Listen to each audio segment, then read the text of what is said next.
kamu bwende na mebogera tumbo bizimbi acho pakecho pege wenge didi yake bona ko monozizi juba jakogeo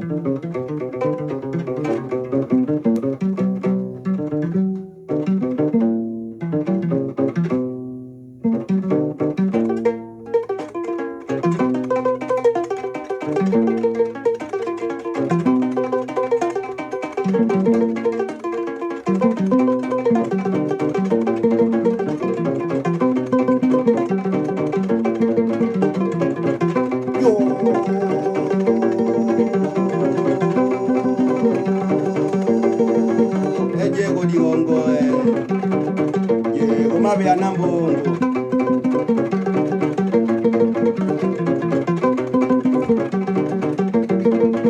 boma kakanyini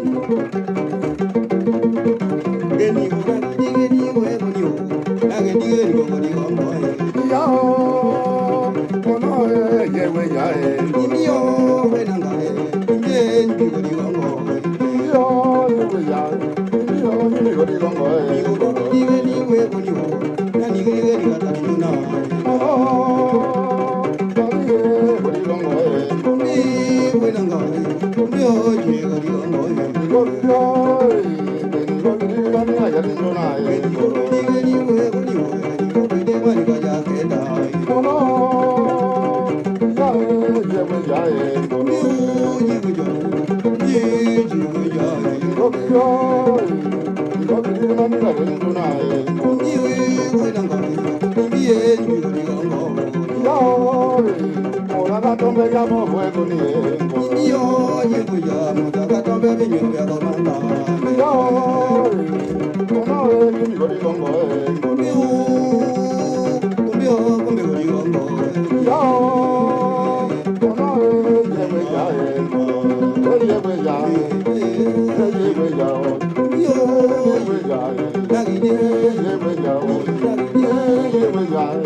kage jojo kaga mugendi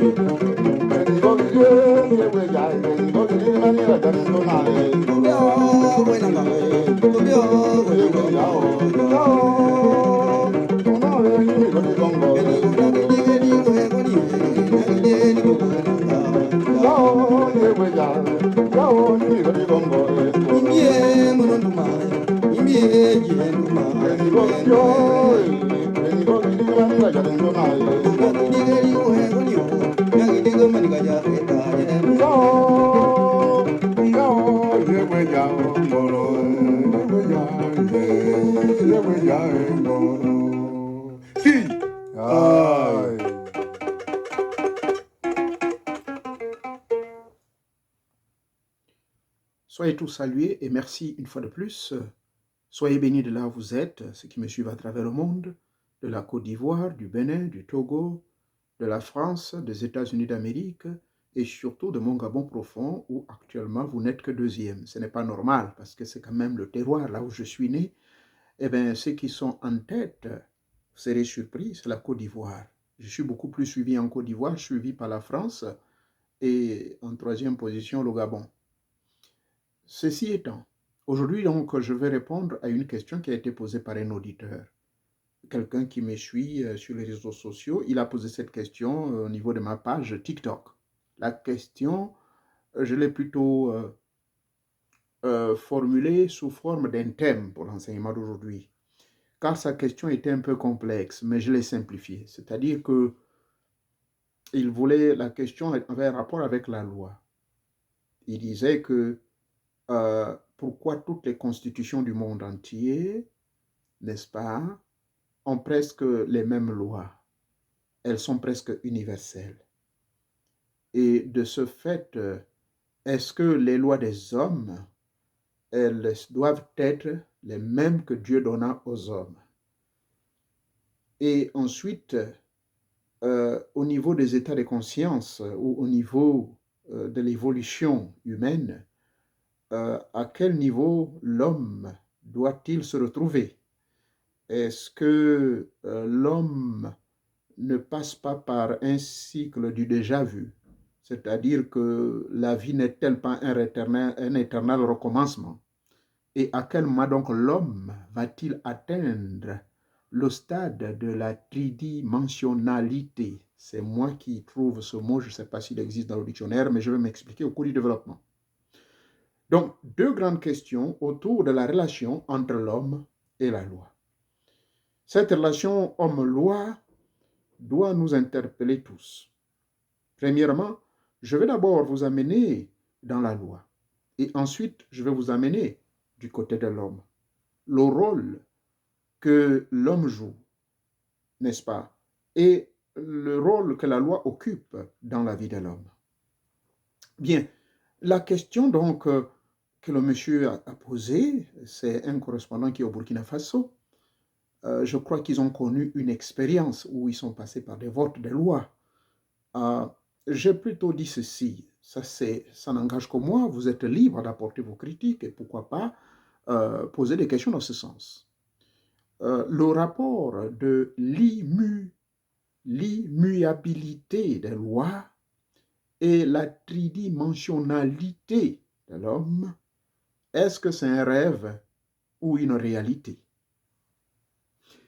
L'immuabilité des lois et la tridimensionnalité de l'homme, est-ce que cela est possible? Et qu'est-ce que cela veut dire? Immuabilité vient du mot immuable.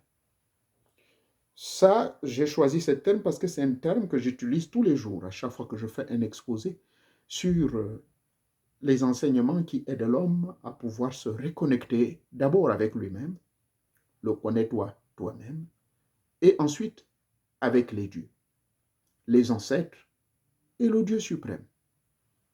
Faut-il rappeler que ce raisonnement que moi j'utilise a une logique dans les sciences de la création. Parce que les sciences de la création ou les sciences de la vie qui nous aident à pouvoir vivre en harmonie avec les dieux, avec l'univers, c'est la maîtrise de soi. C'est la maîtrise de la vie qui peut nous permettre de comprendre cela. Or, cette maîtrise de la vie, c'est aussi l'apprentissage, c'est le savoir, c'est aller à la recherche de l'inconnu et reconnaître ses limites quand on va à la recherche de cet inconnu.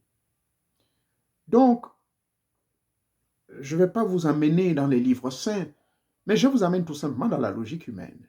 Je vous amène simplement au niveau rationnel.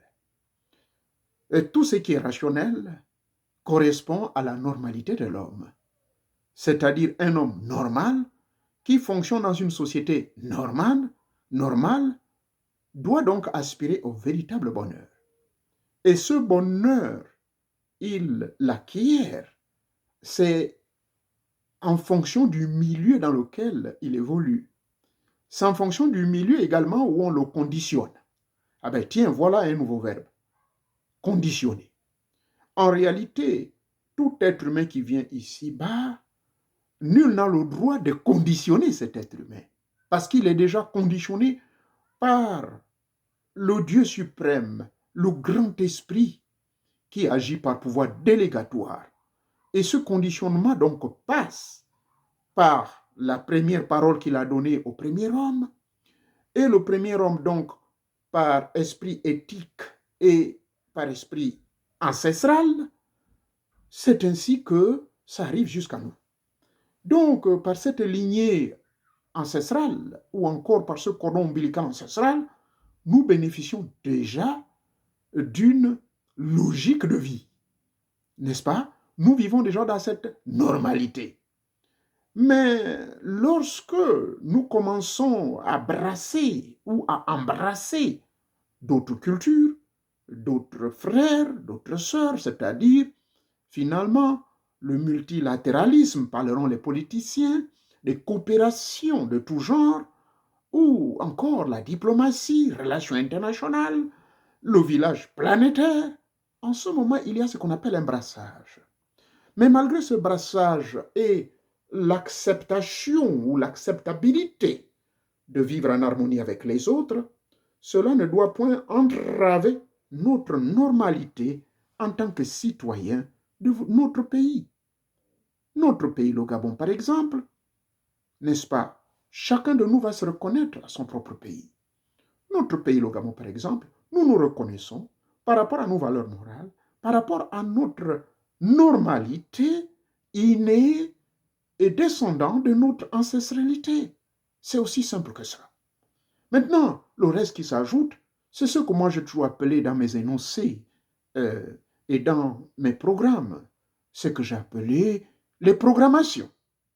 Ces programmations, c'est entre autres les dogmes, les doctrines, des lois imposées par les autres, des lois qui sont, dit-on, adaptées à la réalité mondiale, pas universelle.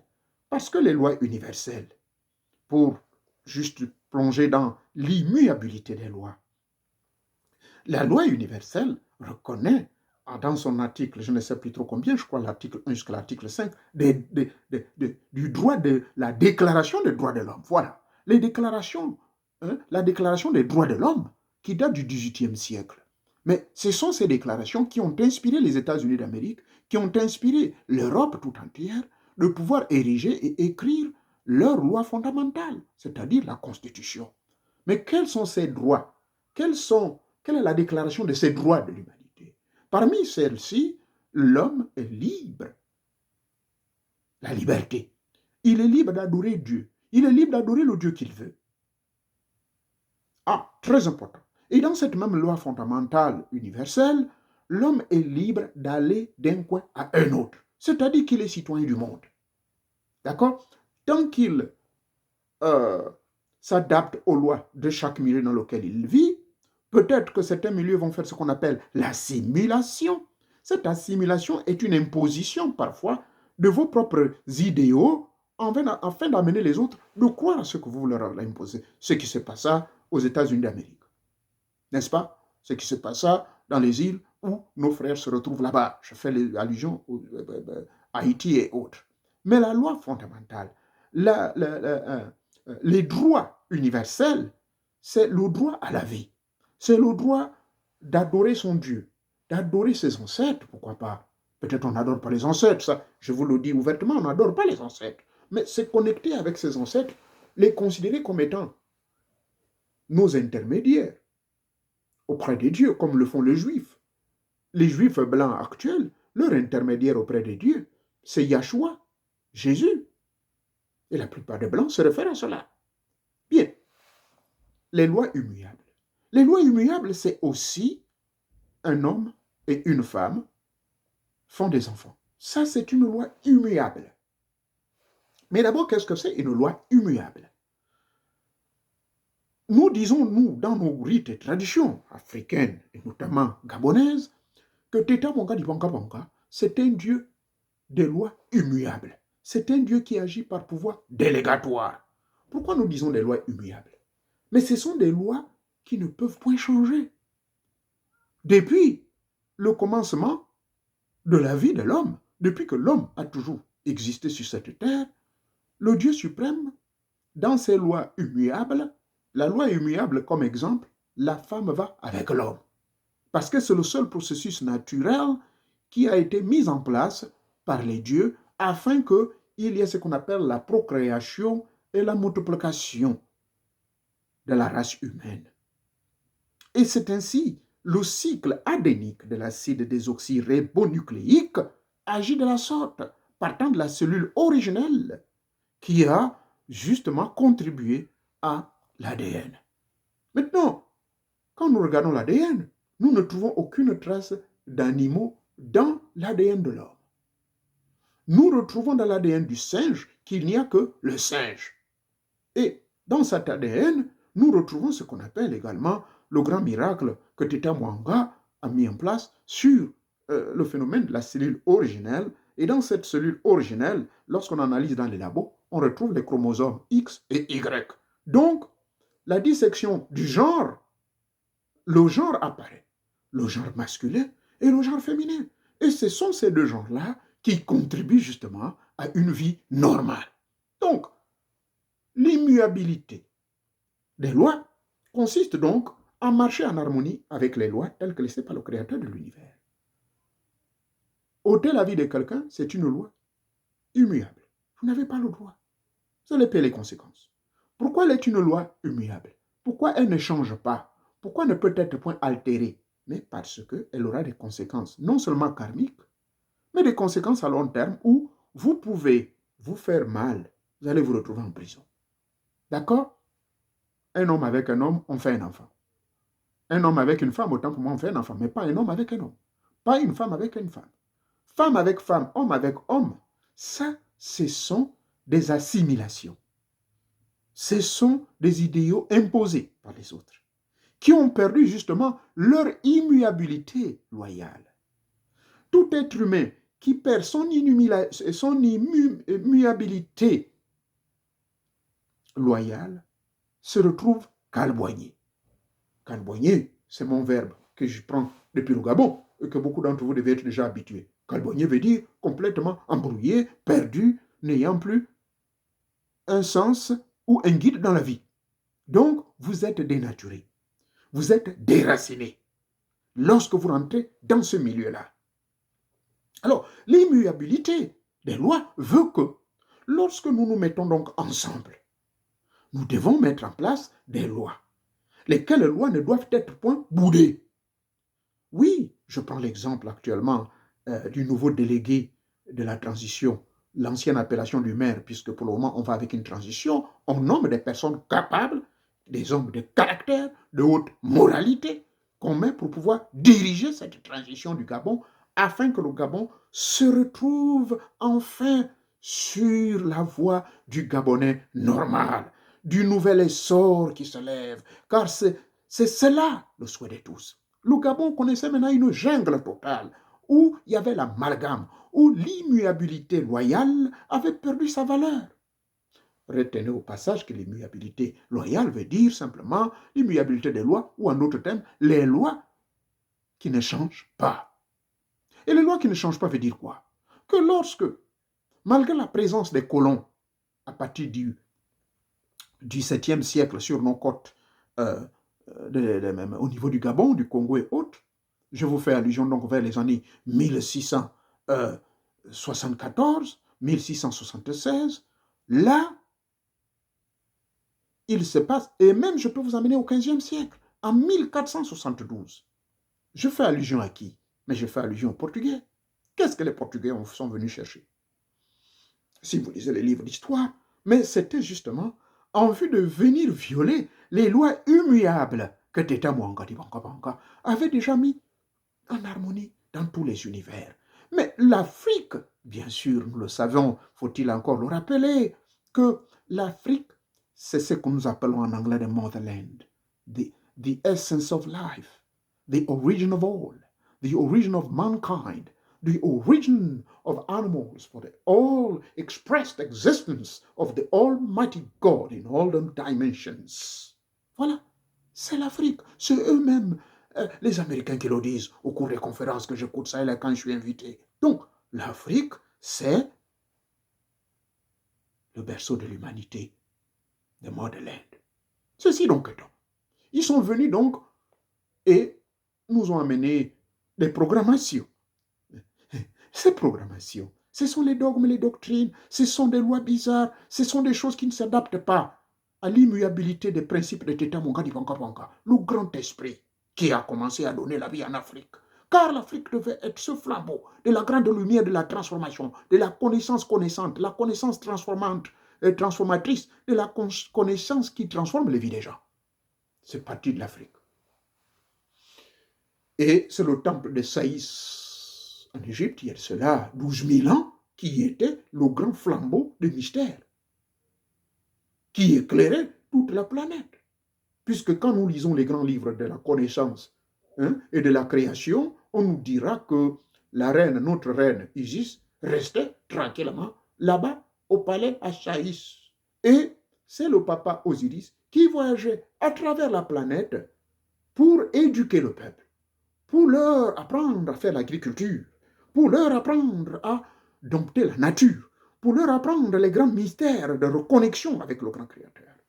Et de prendre toutes les connaissances qui étaient ça et là afin d'en faire Saïs le grand temple par excellence de la diffusion de la connaissance universelle, mystico-spirituelle, pour toutes les races. L'immuabilité donc des lois, c'est un principe naturel qui doit être introduit dans tous les systèmes de fonctionnalité de l'être humain ici-bas. Maintenant, je ne suis pas rentré tout dans les détails, mais je rentrerai dans les détails lorsque je ferai l'association de l'immuabilité des lois et de la tridimensionnalité de l'homme. Maintenant, la tridimensionnalité, qu'est-ce qu'elle y a à voir avec l'immuabilité des lois? Mais tout simplement parce que l'être humain, au stade où l'homme est, il est la somme accumulative karmique de tout ce qui est parti du règne animal jusqu'au règne humain que nous sommes. Vous savez que la vie a commencé d'abord par ce qu'on appelle l'ARN. Qu'est-ce que c'est l'ARN? Mais l'ARN, si vous voulez, est un peu similaire à l'ADN. Mais la différence entre l'ADN et l'ARN, elle n'a pas tous les mécanismes identifiant la vie fonctionnelle sans désordre. Par exemple, le règne minéral, le règne végétal, le règne animal, ils sont plutôt au niveau de l'ARN. Mais l'homme, l'ADN, parce qu'il a accompli. L'ADN a accompli. Il s'est accompli. Il a atteint sa dimension spirituelle à partir du 21e siècle. C'est-à-dire, pas le 21e siècle, c'est-à-dire qu'il y a de cela 20 ans, pardonnez-moi d'exprimer en siècle, il y a de cela 20 000 ans qu'on découvre finalement que l'homme a atteint sa dimension mystico-spirituelle. Donc, il y a de cela 20 000 ans que l'homme finalement se retrouve dans cet état de ce qu'on appelle Nubos Spiritus, c'est-à-dire l'esprit nouveau. Alors, l'homme prend conscience, effectivement, de sa spiritualité. Mais lorsque nous reculons à l'Australopithèque, là-bas, il y a de cela 1 million d'années, à peine 10 000 têtes se trouvent sur Terre. Mais ces mecs-là, on ne les identifie pas très bien aux nôtres. Pourquoi? Parce qu'ils sont sauvages. Et on quitte, il y a de cela 1 million d'années, on arrive à 200 000 ans. C'est pas encore ça. Mais on arrive un peu à l'époque du Néandertal. Là, la situation change. L'homme commence à être un peu conscient, il commence à être autoritaire, il commence à être territorial. Donc, il occupe des territoires, il commence à développer certaines choses. Et c'est ainsi, ça nous amène à l'époque de l'Atlantide où les dieux décident de se matérialiser afin de pouvoir permettre l'homme désormais d'être conscient de sa spiritualité, d'être conscient de son origine divine. Il a fallu donc que les maîtres invisibles viennent s'incarner sur Terre. C'est ainsi que l'éducation va commencer. Donc, tous les êtres qui ont commencé à cette époque du paléolithique, Tech et autres, et les gens du Néandertal vont subir cette formation-là. Les initiations vont avoir lieu dans la zone actuelle du Gibraltar, donc la frontière entre le Maroc et l'Europe, et partant de cette zone du Gibraltar, donc du côté Afrique, jusqu'à l'océan Atlantique, et tout le Sahel, c'est là va être installé le grand temple, plutôt la grande ville où il y avait des échanges commerciaux, où il y avait beaucoup de choses qui se passaient, les grandes connaissances étaient érigées, mais malheureusement, quelques siècles plus tard, ce continent ne mettra pas longtemps, car ils vont connaître une chute, justement. La chute proviendra du fait qu'ils vont mettre de côté l'immuabilité des lois de Teta-Morgan. Et cette conséquence donc va entraîner une chute de cet îlot qui était bien grand, plus grand que l'Afrique, s'il vous plaît. C'était un continent que nous appelions l'Atlantide. Il était en face des autres peuples. À l'époque, on n'avait pas de séparation entre l'Amérique et l'Afrique. Si vous regardez bien les cartes, c'est pour cela que vous verrez que les coutumes et lois et rites du Gabon, mais vous les retrouverez au Brésil. Et parce que le Brésil a presque les mêmes coutumes que le Congo et le Gabon, car si vous regardez bien, la technotique ou l'éclatement des continents, c'était au départ un. Bref, l'homme donc, parlant de sa tridimensionnalité. À l'époque, donc l'Atlantide, l'homme va connaître cette tridimensionnalité. À un moment donné, il savait créer l'équilibre avec des lois immuables qui étaient là pour que les humains ne se comportent plus comme des animaux, comme ceux de l'époque antérieure au Néandertal. Ces mecs-là qui s'entretuaient, qui se mangeaient entre eux, ce n'est plus cela. Ici, il est question maintenant d'éduquer l'homme avec les 4 grands attributs de Dieu, l'amour, la paix, la puissance, la justice et la puissance. Cela permet donc les hommes de s'intéresser. Et les hommes donc commençaient à aller à cette découverte, la tridimension, donc au niveau tridimensionnel, donc se connecter maintenant avec le Dieu suprême, qui est à la source de tout, qui est la source de tout sur terre. Alors, malheureusement, je vous disais, même pas 5 millénaires, à peine seulement 3 ou 4 millénaires, précisément 4 millénaires, le continent disparaît. Il va être englouti. Et bien, suite à cela, puisque les peuples voisins, notamment la Grèce, l'Égypte, observaient tout. D'accord? Qu'est-ce qui va se passer? L'Égypte va être désignée par les dieux pour que toutes les connaissances soient transférées là-bas. Tout ceci dans le but toujours de mettre l'accent sur les 2 éléments, l'immuabilité des lois et la tridimensionnalité de l'homme. Bien, l'Égypte donc va devenir désormais, à partir d'une certaine période de l'époque, nous sommes après la chute donc de l'Atlantide, l'Égypte est choisie, mais ça n'empêche pas que la Grèce aussi, la Thrace et bien d'autres pays, la zone plus tard, la Babylonie, la Médo-Perse, la Syrie, tous ces mecs-là avaient, et l'Inde, y compris à l'époque de Rama, tous ces mecs mettaient l'accent sur la relation entre l'immuabilité des lois, donc l'inviolabilité des lois, et la tridimensionnalité de l'homme. En d'autres termes, l'harmonisation, la divinisation de l'homme. Cela, ces lois, ces principes-là devaient être ensemble. En Égypte, c'est la même chose. Lorsque Saïs, le temple est établi, tout se passe, et finalement, nous assistons à un changement. Qu'est-ce qui va se passer? Le premier grand temple de savoir, de grandes connaissances va être établi finalement dans la zone d'Alexandrie. Alexandrie va être donc, si vous voulez, la zone d'attraction pour pouvoir attirer les gens à venir recevoir les connaissances à travers toute la planète. Tous les grands livres, même lesquels votre serviteur lit aujourd'hui, les livres de Platon, les livres de Solon, de Sonkis, Pythagore, j'en passe, et bien d'autres, qui vont nous amener les grandes connaissances de ces milieux-là, et aussi M. Cheikh Anta Diop et bien d'autres grands savants africains vont se ressourcer là-bas pour nous amener ces connaissances. Et aujourd'hui, vous pouvez voyager, aller là-bas, vous allez trouver des effigies et tout, sous le sous-sol.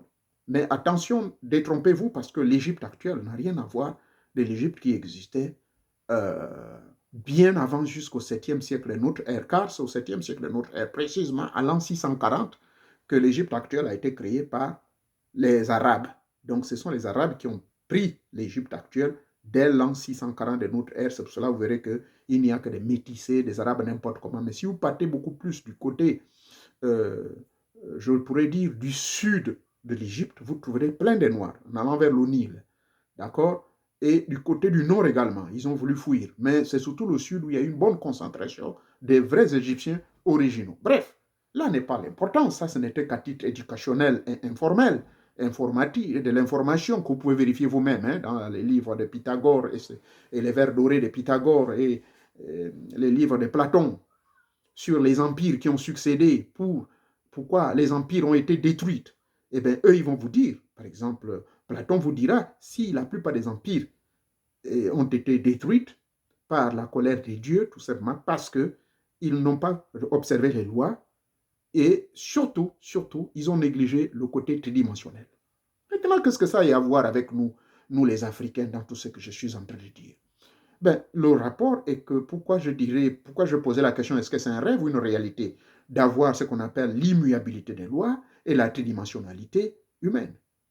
Est-ce que c'est un rêve ou une réalité? Ben, maintenant, je vais vous dire, vous ne pouvez pas fonctionner dans toute société organisée en tant qu'Africain normal, en tant que Gabonais normal, si vous n'avez pas la connaissance d'abord des lois. Parce qu'il faut connaître les lois. Et pour avoir accès à ces connaissances de loi, vous n'êtes pas obligé de faire des universités. Hein. Vous n'êtes pas obligé d'être un intellectuel pointu. Moi, qui vous parle, j'ai maintenant un total de 27 encyclopédies. Alors, renseignez-vous, les encyclopédies, ce sont les seuls livres au monde qui détiennent des savoirs, des connaissances incontestées, qui ont été testées. Et ce sont ces mêmes savoirs qu'on fait passer, ces connaissances qu'on fait passer dans les universités. Avant qu'il n'y ait des universités en Europe, c'est les encyclopédies que nous avions. Mais ces encyclopédies prennent leurs connaissances auprès de qui? Mais des premières universités qui existaient déjà, telles que l'université de Tombouctou, au Mali, telles que les universités qui se trouvaient au Soudan, il y a de cela près de 5000 ans. Ah oui, mais il y avait également des universités qui existaient dans le continent de l'Atlantide et au niveau du Mexique, à l'époque du peuple aztèque. Je vous amène 9000 ans avant Jésus. Il y avait des universités. D'accord? Donc, nous avions ces universités-là, et c'est pour cette raison l'homme noir est du moins plus avancé, pour ne pas injurier mes frères blancs, mais le blanc était plus malin que nous parce qu'il est venu nous terroriser. Et vous savez qu'ils connaissent l'arme fatale. Là, quand je parle, je ne suis pas raciste, s'il vous plaît. Mais ce sont des faits. Lorsque vous vérifiez dans l'histoire, l'esclavage, quel est le but en réalité de la traite négrière, laquelle avait été soutenue avec des gens comme Guy de Maupassant, qui ont écrit des livres que je détiens, que je lis. Mais quand vous les lisez, ça vous révolte. Ça vous révolte. Quand vous avez des hommes de Dieu, des églises protestantes, qui vont justifier cette traite négrière. Mais c'était une connaissance des lois immuables de Teta Mwanga à l'envers. Ils vont lire certains livres, le livre de la Genèse, ils vont dire oui, c'est l'homme noir qui était maudit, c'est l'homme noir qui est le descendant des Cananéens. Vérification faite, ça n'a rien à voir. Les Cananéens, ce sont les actuels Palestiniens. Est-ce que les Palestiniens que vous voyez là, ce sont des Noirs? Mais je ne comprends pas là. Bref, ils ont justifié tout. Donc, en violant les lois immuables, l'immuabilité des lois a été violée par ces frères-là. Je vous amène donc précisément à partir du XVIe siècle. Parce que Martin Luther, l'Allemand, lorsque en 1525 il se réveille pour protester contre l'Église catholique, il crée son protestantisme. Mais son protestantisme ne s'arrête pas là, car plus tard, avec son mouvement luthérien, il va au sein du mouvement luthérien, qui vient de Luther, l'Allemand, il crée des mécanismes pour justifier l'esclavage. Il va lire les vieux documents de M. Africanus, qui était un ancien gouverneur qui travaillait au profit de près de 7 différents empereurs au niveau du pouvoir de l'Empire romain, l'actuelle Italie, là où il va être émerveillé par les richesses de l'Afrique. Donc, il faut mater l'homme noir. Parce que Africanus, dans son rapport, il va dire que voilà l'homme, le peuple le plus heureux de la planète, car c'est là-bas où se trouve le jardin d'Éden. Mais ces propos n'ont pas plu à Guy de Maupassant, ces propos n'ont pas plu à Martin Luther, l'Allemand, n'est-ce pas? Ces propos n'ont pas plu à M. Léopold II, qui en 1585 décide d'aller terroriser les Congolais, couper les mains, les bras et tout. Des millions de Congolais sont tués violemment. Bon, bref, je ne veux pas utiliser un langage de révolte. Restons sur la thématique du jour. Quelle est la relation? Est-ce que c'est un rêve ou une réalité lorsque je parle de l'immuabilité des lois, des principes de Teta Mwanga, le grand esprit et la tridimensionnalité humaine? Je continue mes propos. Alors, aujourd'hui, je disais, il faut la connaissance. Cette connaissance, vous pouvez l'avoir de manière orale. Moi, j'ai eu le privilège, avant d'aller à l'école des Blancs, très en retard d'ailleurs, pour ceux qui sont peut-être, qui ne le savent pas, moi j'avais déjà presque, combien? Presque 17 ans en 6e. Mais Dieu seul sait ce que les parents ont dû faire pour que je puisse me retrouver à l'école. Mais malgré cet âge-là, je savais déjà les histoires, j'avais déjà les grandes philosophies du pays, de mon pays, le Gabon. J'avais déjà les grandes connaissances. Je suis allé à l'école très en retard. Donc, je bénéficiais beaucoup plus de la connaissance orale, des grands mystères. Heureusement, la pitié, je fréquentais l'école. Dès l'âge de 9 ans, 10 ans, là, je partais là à la fenêtre, écouter le maître Douana Daniel à la Barénée à l'époque, avant qu'on ne m'acceptât. C'était compliqué pour moi. Bref, vous dire que, oui, vous allez connaître les lois. Mais les lois, ce n'est pas forcément à l'école de droit que vous allez les apprendre. D'accord? C'est un avantage, certes. Voilà pourquoi. Lorsqu'on veut élaborer une constitution, ou bien lorsqu'on veut écrire une loi fondamentale d'un pays, il est souvent conseillé d'avoir la contribution de tous. C'est-à-dire, Là-dedans, vous pouvez faire appel à des médecins qui, eux, peuvent introduire certaines lois en rapport avec la santé. Là-dedans, vous pouvez faire appel aux chefs coutumiers et juges ou encore les gardiens de nos rites et traditions, les initiés des grands mystères qui connaissent justement l'immuabilité des lois, qui peuvent avoir le souci de restaurer le civisme dans le pays, de restaurer le respect de nos lois, de nos aînés, de ne plus se moquer des vieux mamans, des vieilles mamans, des vieux papas, d'éduquer, de rappeler à nos enfants qu'il y a quand même des lois immuables où Dieu, le grand esprit, en plus forte raison, nous qui sommes créés à son image, nous les sages qui sommes là, vous ne pouvez pas vous permettre de manquer de respect vis-à-vis d'une autorité, manquer de respect vis-à-vis d'un policier, d'un gendarme ou d'un militaire. Pardonnez-moi. Ou bien d'insulter le chef qui commande le pays, même si c'est un tocard. Voyez-vous, ça, il faut la contribution de tous. C'est pour cela que ceux qui participent à l'écriture d'une loi fondamentale, ce n'est pas forcément des docteurs de loi. La preuve en est que le Jésus des chrétiens n'a-t-il pas traité les pharisiens, les grands docteurs de loi, que vous êtes des ignorants de la loi? Vous lisez la loi, mais en réalité, vous ne connaissez rien, parce que vous êtes comme ceux-ci qui sont comparés, vous êtes comme des tombeaux qui blanchis de l'extérieur, paraissent beaux à voir autant pour moi, mais à l'intérieur, ce sont des ossements et des pourritures. C'est une injure grave. Sacrilège, diront les prêtres. Docteur de loi, s'il vous plaît. Donc, ceci veut dire quoi? Que l'immuabilité des lois, tout être qui atteint sa tridimensionnalité, qui est cet homme qui a atteint sa tridimensionnalité? Tout homme, qu'il ait été à l'université ou pas, mais qui vit en harmonie avec les lois, qui vit en harmonie avec son prochain, qui vit en harmonie avec les institutions établies. Ça peut être un ingénieur de pétrole, ça peut être quelqu'un qui était chef du quartier, mais qui connaît la maîtrise, qui sait lire et écrire.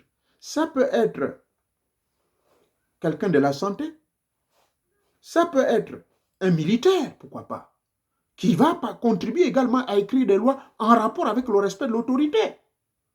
Ça peut être un initié des grands mystères, qui viendra mettre l'accent, mais non, ce pays est un pays laïque, mais le Gabonais n'est pas, depuis la nuit des temps, n'est pas dirigé par les lois d'une religion imposée par les Blancs. D'où l'adaptation.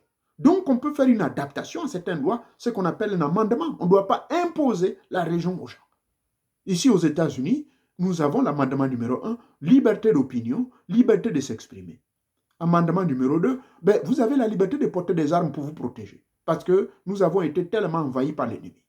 Nous pouvons également, dans nos préambules et nos lois et procédures du pays, introduire certains amendements, lesquels amendements peuvent être changés dans l'espace et le temps. Mais par contre, les lois immuables, ce sont des lois qui ne doivent être point changées. Par exemple, le choix d'un chef, je vous ai parlé du cadre du mariage. Le mariage chez nous, en Afrique, le mariage sacré, c'est d'abord le mariage à la coutume. Pour faire de vous un Gabonais normal, vous devez vous marier à la coutume. La coutume, pourquoi? Mais parce que votre ADN vous lie à ce filigrane invisible qui vous amène à votre cordon ombilical ancestral. C'est pour cela qu'on nous dit le mariage à la coutume. Vous allez recevoir les bénédictions des gens. Parce que même la Bible dit, obéis ton père et ta mère, parce qu'en le faisant, tu vivras longtemps. C'est cela. Donc,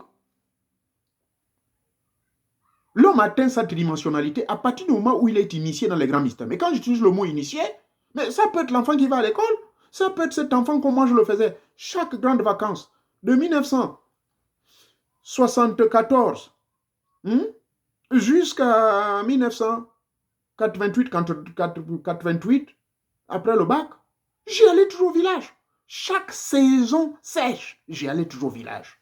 Chaque saison sèche, j'allais apprendre auprès des vieux. Voilà comment quelqu'un peut, d'une manière ou d'une autre, s'harmoniser avec les lois immuables. Souvenez-vous, les lois immuables, ce sont les lois qu'on ne viole pas. Par exemple, insulter son père ou sa mère, c'est une loi immuable. Vous n'avez pas le droit d'insulter votre père et votre mère. Une autorité qui commande un pays, ça c'est une loi qui doit être une loi immuable. D'accord? Vous pouvez critiquer, mais n'insultez pas. N'allez pas au bas de la culotte. C'est de l'impolitesse. Et c'est un manque de civisme. Dans la loi fondamentale, on peut réintroduire le civisme obligatoire. Moi, je m'en souviens, j'ai profité, j'ai appris ce qu'on appelle l'instruction civique. C'était obligatoire. Nous avions les cahiers d'Albert Menambongo. Oui, j'ai même... j'ai laissé ça au Gabon. Le cahier, vous aviez la photo du président Albert Menambongo avec le pouvoir du palais sur lui. Ces livres-là, on nous les donnait cadeau. Les crayons, on nous les donnait cadeau. Les comprimés qu'on nous donnait, la Nivaquine, tous les mercredis, cadeau. Nous étions en bonne santé et je le suis jusqu'aujourd'hui. C'est cela. Hein? Maintenant, vous apprenez au village, vous apprenez aussi chez les Blancs. On vous fait initier dans le Mouiri, on vous fait initier dans le Mabouindi, dans le Nyembi, ou bien Nyembe Tsogu, ou encore le Ndjembe, ou encore je ne sais quoi, Mioba, Ngonde, Lisumba, et tout ce qui suit, Malana et tout cela, afin que vous grandissiez déjà avec cette présence ancestrale avec vous. Maintenant, la religion des Blancs, écoutez, il n'y a aucun mal. C'est un plus pour vous. Parce qu'en réalité, ces religions des Blancs-là, souvenez-vous, les religions des Blancs, ils ont tous les rites qu'ils font là, ils ont pris ça chez nous. Les 7 sacrements de l'Église catholique, mais ce sont les 7 grands secrets des femmes du Djembe. Les 7 sacrements de l'Église catholique, mais ce sont les 7 grands secrets sauts de Bouété. Ceux qui sont véritables initiés, ils savent de quoi je parle, mais je ne veux pas entrer dans les détails, il m'est interdit. Mais ce sont les 7 grands secrets qui se trouvent dans notre corps humain. Nous qui enseignons le pranayama yoga, le yoga transcendantal, ça se trouve là. Et le premier grand secret, le premier grand sacrement, c'est votre sexe, votre phallus et le vagin de la femme. C'est ça le premier sacrement. Vous comprenez? Et le tout dernier sacrement, il se trouve ici. Donc, c'est ça. Les 7 chakras, je voulais dire. Les 7 grands réservoirs d'énergie.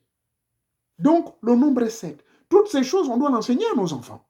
Mais ceci doit faire partie de la loi fondamentale. Qu'il faut enseigner à nos enfants, non seulement l'instruction civique qui doit revenir dans le programme, mais leur obliger de faire le service militaire. Mon Dieu, jusqu'aux années 1978, je pensais que l'affaire là devait continuer, on a coupé. Service militaire, dès qu'un enfant a son bac, durant la saison sèche là, des 3 ou 4 mois là, moi je m'en souviens, c'est comme ça se passait au Gabon. Je ne rêve pas, je sais de quoi je parle. Donc, une fois on avait seulement les résultats du bac plus tard au mois de juin. Dès que les résultats sont prononcés, allez, vous avez fin juin jusqu'à fin septembre, la formation militaire à Mouila, pendant 3 mois. Ça doit revenir dans la loi fondamentale. C'est cela ce qu'on appelle des lois immuables. La tridimensionnalité, c'est lorsque l'homme maîtrise à la fois les connaissances de son terroir et aussi les connaissances des Occidentaux. Vous êtes un homme équilibré. Maintenant, si vous voulez rentrer dans les loges, ça n'engage que vous. Mais moi, en tant qu'aîné, en tant qu'ancien dans ces milieux-là, je vous conseillerais de faire ce qu'on appelle le syncrétisme. Il n'y a rien de mauvais dans la Rose-Croix Morque que j'ai pratiquée jusqu'au grade de maître. Mais, je me suis dit, tiens, ça c'est une chose qui est contrôlée par des Grégoire des Blancs. Qu'est-ce que je fous ici? J'ai fait un recul, j'ai récupéré ce qui est bon. Par exemple, les sons qui vous permettent de guérir et les sons qui peuvent vous permettre de faire du mal à quelqu'un. Bien sûr, déjà dans les arts martiaux, je l'apprends depuis 1974. J'ai gardé ces sons-là. Si j'ai un frère qui est malade, qui a des problèmes de santé, mais je peux utiliser ces sons pour le réveiller. D'accord? Ça, parce que j'ai atteint ce niveau d'une tridimensionnalité. C'est cela l'homme qui vibre sur ce côté de la tridimensionnalité exprimée. Donc, la tridimensionnalité humaine, c'est tout simplement le stade. Ça, c'est moi-même, M. Moréo-Nouvier, qui l'invente. Vous comprenez? Vous êtes libre de le contredire, vous êtes libre d'apporter vos critiques. Mais je vous parle sous inspiration de mes ancêtres, après longue méditation ce samedi soir, mais je vous dis que je crois que ça devait faire ce qu'on appelle la logique, the common sense, like we say in English. Whatever I'm saying, man, is just coming from my own experience and sometimes the connection with my ancestors. Because that lineage, the lineage through which I'm connecting to my ancestors, I don't think it's lies. It's based on experience. It's based on the truth. Who are you to tell me what I'm saying is not the truth? Because the truth is the result of your own experience and the acceptance of whatever you went through in life. En d'autres termes, qui êtes-vous pour dire à quelqu'un que vous ne dites pas la vérité? Alors que la vérité, c'est tout simplement le résultat ou la résultante de vos expériences à vous face à ce que vous avez vécu, de ce qui a été bon pour vous, et vous l'apportez aux autres. D'accord? Ça, c'est ma façon de percevoir les choses. Peut-être parce que je passe tout mon temps à méditer depuis près de 49 ans. Pardonnez-moi, mais je n'ai pas besoin de m'excuser pour cela. Donc, que ceux qui veulent choisir ce qui est bon, ils gardent, mais si ce n'est pas bon pour vous, ça n'engage que vous. Alors, conclusion sur cette présentation par rapport à la question qui a été soulevée par ce jeune qui me suit depuis longtemps. Ben, y a-t-il une relation entre l'immuabilité des lois et la tridimensionnalité de l'homme? Oui, il y a une relation. La relation se situe à quel niveau? Dès lors que les lois ne sont plus violées, dès lors que l'homme participe à la création des lois qui peuvent mettre l'homme à l'aise, qui permettront l'homme de vivre dans le bonheur véritable, parce que c'est cela ce que l'homme cherche, le bonheur de l'homme. Mais quand on a atteint ce stade du bonheur, quand les lois ne sont plus violées, on a le bonheur. Mais si vous violez la loi, vous allez vous retrouver en prison, mais là, vous allez le malheur. Et il y a même certains qui stressent en prison, qui finissent de mourir parce que, ils ne supportent pas cela. Ça, c'est un fait. Deuxième fait, vous avez eu la grâce depuis le jeune âge d'accéder aux connaissances. Vous êtes initié très jeune. Les vieux vous ont amené autour du village, autour du feu. Nous autres, là, nous avons bénéficié de ça. On nous a fait des scarifications avec la lame, avec parfois un vieux couteau que tu as même peur, mais mon Dieu, ça la rouille, ça va rendre malade. On vous fait ça là-bas au dos, on vous fait là-bas chez petit papa, à gauche entre vos cuisses, patati patata, sur les épaules. Nous autres là, le corps, si je me mets nu, mais mon Dieu, il y a trop de choses. Ça, c'est un bénéfice de nos secrets du village. Et ensuite, on vous a fait rentrer les cuisses, entre les cuisses de la vieille maman qui ne couche plus avec les hommes, entre les cuisses du vieux papa qui a même le machin, la hernie qui pend sur votre tête et vous rentrez, boum, vous ressortez. Ça là, j'ai subi cela. La vieille ou le papa, le vieux papa qui vous a fait ceci. Tout cela, on a bénéficié. Eh bien, on nous a fait manger des feuilles. On nous a fait danser 3 pas, 4 pas dans certaines initiations secrètes. Le bouiti di soumba, le bouiti di ceci, cela. Ça, c'est un grand bénéfice. Et vous gardez tous ces secrets-là pour vous. Maintenant, nous autres qui avons accès aux médias, il ne nous est pas autorisé de rentrer là-dedans en profondeur. Je suis suivi par des initiés. Allez-y simplement dans mes forums. Plein de gens sont des grands maîtres de franc-maçonnerie, des maîtres de Nima, de Boété, et ceci, cela, qui me soutiennent dans ce que je fais. Et qui me portent également des conseils que toi, tu es un peu trop inspiré là, tu es parti trop vite, pardon. Ne rentre pas trop dans les détails des 7 degrés du djembé là, s'il te plaît. Parce que le Nyembi, ça vient d'où en réalité? Mais il y a certaines informations que je peux glisser au passage, parce qu'il y a certaines tribus au Gabon qui se glorifient que le Ndjembé est venu. Non, le Ndjembé n'est pas venu de Ngomiene. Le Ndjembé vient de Nyembe, ça vient de Nyembe Tsoro. Et chez les Tsoro, sous le contrôle de certains initiés, le mot Nyembe, ça a 2 sens. Ça a 2 sens. Il y a un Nyembe qui servait et qui sert jusqu'aujourd'hui à nos mamans de porter des enfants au village. Mais ça a une signification dans le plan métaphysique. Parce que quand votre maman vous porte ici, mais la maman symbolise quoi dans le monde métaphysique? C'est elle qui est la gardienne de grandes connaissances. C'est elle qui est la matrice. C'est elle qui est la protectrice. C'est elle qui est tout. Voilà pourquoi, congratulations. Ah pardon, je voulais parler en anglais. Félicitations à la personne qui a originalement, c'est même où mon passeport, la tête niape. Voilà. Voyez ça? Voilà le premier passeport. Et j'aimerais que cette symbolique-là revienne. C'est ça là. Celui qui a eu à faire ça, qui a eu l'idée de ça, mais il a compris que notre pays est sous le sceau d'une maman. Donc, il y a une relation. Il y a une relation entre l'immuabilité des lois, c'est-à-dire les lois qu'on ne doit pas violer, et ces lois constitutionnelles, par exemple, qui est la loi fondamentale. Nous devons faire tout de l'écrire correctement et d'associer tout le monde. Les gens qui ont des connaissances, ils doivent être associés. Je dis bien. Et cela ne doit pas être, on ne doit pas associer des gens qui viennent au profit de leur idéologie politique. Non, non, non, non, non, non, non. Ça doit être au profit du peuple. Une loi immuable est une loi qui est écrite pour le bien du peuple, rien que pour le peuple. Par exemple, les élections, il faut qu'on s'entende. Combien de mandats on doit accorder à un président? 2. OK. Combien d'années? Puisque nous sommes seulement au stade embryonnaire. Bon, moi, personnellement, je dirais 7. D'autres vont vous dire 5. Bon, moi, je dis 7. Parce que nous ne sommes pas comparés au Sénégal. Le Sénégal est plus avancé que le Gabon. La Côte d'Ivoire est plus avancée que nous. Donc, nous, commençons d'abord avec 7. Premier mandat de 7. Deuxième mandat de 7, Amania, c'est fini. Toi, tu sautes. Bon, vous pouvez tenter au deuxième mandat. Maintenant, si vous ne gagnez pas que quelqu'un d'autre passe, tant mieux. Mais normalement, même si vous gagnez, si vous ne gagnez pas au deuxième mandat, quelqu'un d'autre peut avoir la chance de gagner, c'est-à-dire introduire également dans la loi cette transparence démocratique. Et qu'au niveau du comité électoral, on doit prendre des gens qui sont neutres.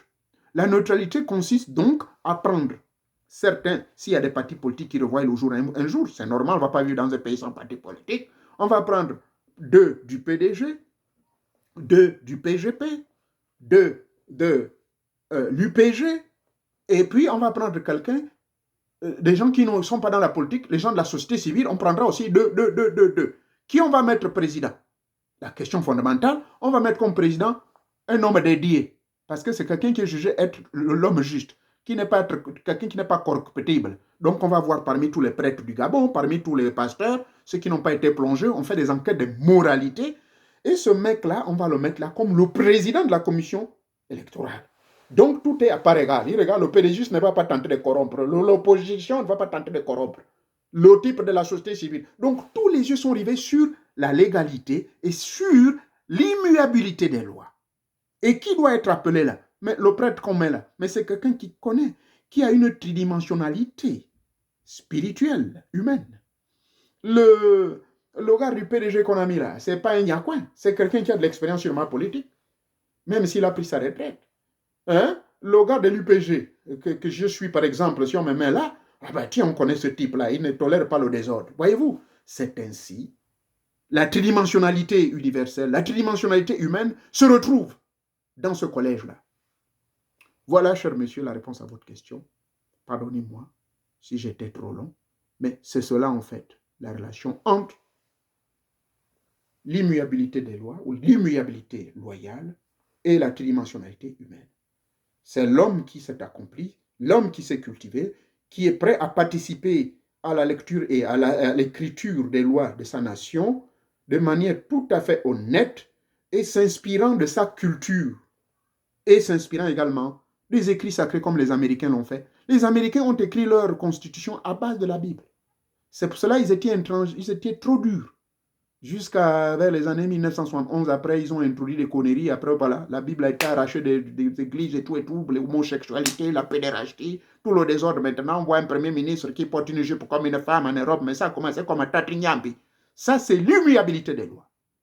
L'immuabilité des lois veut que une loi qui ne change pas depuis la nuit des temps, une loi qui ne change pas depuis la création de l'homme. Toi, l'homme, tu vas venir maintenant changer que non, il faut éduquer aux enfants de moins de 15 ans ou moins de 18 ans. Oh, maintenant, surtout pour les filles, bon, à partir de 12 ans, 13 ans, elle voit ses règles, c'est normal, c'est le rôle de la maman de lui éduquer, de lui dire, bon voilà ma fille, ceci, cela, il ne faut pas faire ça.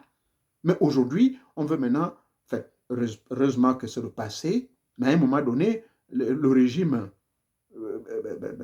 dessus là, voulait imposer aux gens des conneries, comme quoi, dès l'enfant, dès la classe de CE1, bon Dieu, hein, comme les choses là qu'on entend, là, qui se passent en Europe, là-bas, un enfant, on lui dit maintenant comment tu vas dormir avec le mari ou comment tu dois préparer le lit du mari. Elle n'a qu'à peine 8 ans. Ça a commencé comment? Ça, c'est des choses, les choses du lit. C'est le père qui doit enseigner à son garçon lorsque, avant qu'on le circoncis comme nous autres, à l'âge de 18 ans, selon le rite quota, on t'explique pourquoi on t'a demandé de te priver du sexe jusqu'à cet âge et pourquoi on doit te circoncis maintenant et tu dois rentrer dans le Mungala Besho, dans le rite du Ngoyi, Ngoyi Ngashinga. Là, le garçon va comprendre. La fille aussi, c'est pareil, qu'on va t'amener dans le Nyembi, Mitsoko, hein, ou bien dans le Djebbe. Ça, on t'initie, on te fait comprendre des rites secrets. Que voilà comment on garde un homme à la maison, tu n'as pas besoin de le féticher, que voilà le comportement, voilà comment tu dois le prendre sexuellement, ceci, cela. C'est cela, ce qu'on appelle l'immuabilité loyale, l'immuabilité des lois qui ont été laissées par nos ancêtres depuis la nuit des temps. Et ça continue jusqu'à aujourd'hui. Et la tridimensionnalité humaine, c'est cet état d'esprit spirituel où, dès le bas âge, nous amenons notre enfant dans le Mouiri, on l'initie. Après le Mouiri, qui est la chambre première, la première porte, on va l'amener dans la grande porte, soit on l'amène dans le Lissumba, ou bien dans le Nyoba, ou encore dans le Ngonde, on lui ouvre le chemin. Si c'est notre fille, on l'amène dans le Mabwindi. Mais avant là-bas, on l'amène d'abord dans le Mbumba. Elle maîtrise les arcanes secrets du Mbumba, Mbanji, et tout, Mimbiri, et tout ça, il va comprendre les grands secrets de la vie. Et Et au fur et à mesure qu'il grandit, ou qu'elle grandit, elle grandit avec ces grands secrets-là, et qui feront de lui un homme de la société. Même jusqu'au niveau bac, en tout cas, il a quand même compris. Après son bac, il est libre de rentrer dans le monde du travail, ou bien il peut continuer. N'imposons pas à nos enfants de nous amener les masters ou des doctorats, parce que ce n'est pas forcément les grands diplômes bardés de doctorats, de ceci et cela. Qu'est-ce qui a dépravé nos sociétés? Regardez vous-même. Qui rend notre société aussi dépravée? Mais ce sont ces gros intellectuels-là qui viennent nous donner des leçons. Et quand je les suis parfois faire des lives, je rigole. Quelqu'un qui va faire des critiques sur mon pays, le Gabon, à un moment, je préfère me taire. Parce qu'un homme sage ne parle pas trop, il se tait. Merci de m'avoir suivi. Portez-vous bien. Que Teta Monkadi, Vanka Vanka, le grand esprit, c'est lui qui est le gardien de l'immuabilité loyale et le gardien de la tridimensionnalité spirituelle et humaine. Il vous attend sous couvert par pouvoir délégatoire. Nos ancêtres nous attendent. Lorsque vous allez atteindre ce niveau de la tridimensionnalité humaine, c'est-à-dire que lorsque vous aurez atteint un bon niveau, ces esprits vous attendent et ils vont vous recevoir. Et c'est ainsi que va la vie. Merci beaucoup. Passez un bon week-end. Merci. Merci encore. Merci beaucoup. Merci. Merci, merci, merci, merci. Merci encore. Merci, merci, merci, merci.